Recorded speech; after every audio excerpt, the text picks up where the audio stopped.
नमस्कार दोस्तों, learn history में आपका स्वागत है। 1211 में शमसुद्दीन इल्तुतमिश दिल्ली सल्तनत का सुल्तान बना। इल्तुतमिश ने 1211 से 1236 तक शासन किया। सुल्तान बनने के बाद इल्तुतमिश को कई सारे विरोधों का सामना करना पड़ा।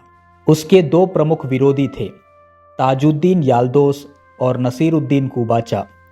ताजुद्दीन याल्दोस दिल्ली को गजनी का हिस्सा मानता था। 1215 में इल्तुतमिश और याल्दोस के मध्य तराइन में युद्ध हुआ। इस युद्ध में इल्तुतमिश ने याल्दोस को पराजित कर दिया।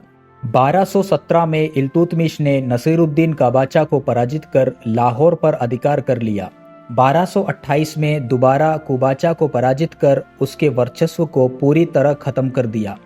इल्तुतमिश ने राज्य संचालन के लिए अपने 40 विश्वासपात्र सरदारों का संगठन बनाया, जिसे तुर्कान-ए-चहलगानी का नाम दिया गया। इस संगठन को चरगान भी कहा जाता था। 1226 में इल्तुतमिश ने रणथंबोर और 1227 में मंदौर पर अधिकार कर लिया।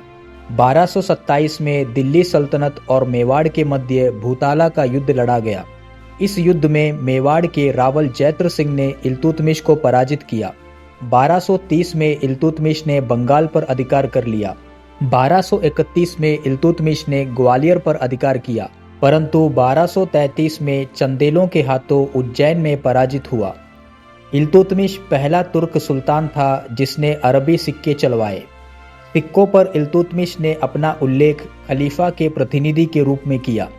ग्वालियर विजय के पश्चात इल्तुतमिश ने सिक्कों पर शक्तिशाली सुल्तान, धर्म का सूर्य जैसे गौरवपूर्ण शब्दों को अंकित कराया। स्थापत्य कला में इल्तुतमिश ने कुतुबुद्दीन ऐबक के निर्माण कार्य कुतुब मीनार को पूरा करवाया। भारत का पहला मकबरा भी इल्तुतमिश ने बनवाया था। उसने बदायूं में जामा मस्जिद का भी निर्माण कराया। 1236 में बीमारी के चलते इल्तुतमिश का निधन हुआ। उसके बड़े बेटे नसीरुद्दीन महमूद की मृत्यु पहले ही हो चुकी थी और उसके दूसरे पुत्र राज्य संचालन के योग्य नहीं थे। इस कारण इल्तुतमिश ने मृत्युशैया में अपनी पुत्री रज़िया को अपना उत्तराधिकारी घोषित किया। इल्तुतमिश के निधन के बाद उसका पुत्र रुकनुद्दीन फिरोज शाह दिल्ली का सुल्तान बना।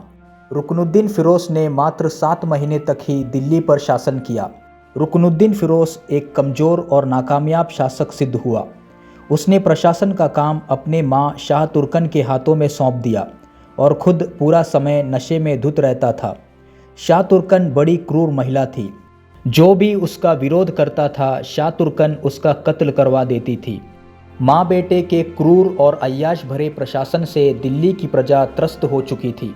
ऐसे में एक दिन रज़िया जुम्मे के नमाज के बाद दिल्ली के लोगों के बीच में गई और रुकनुद्दीन फिरोज और शाह तुर्कन के खिलाफ लोगों को भड़काया। भड़की हुई प्रजा ने महल पर आक्रमण कर दिया और रज़िया ने शाह तुर्कन और रुकनुद्दीन को कैद कर लिया और उसके बाद उनकी मृत्यु हो गई।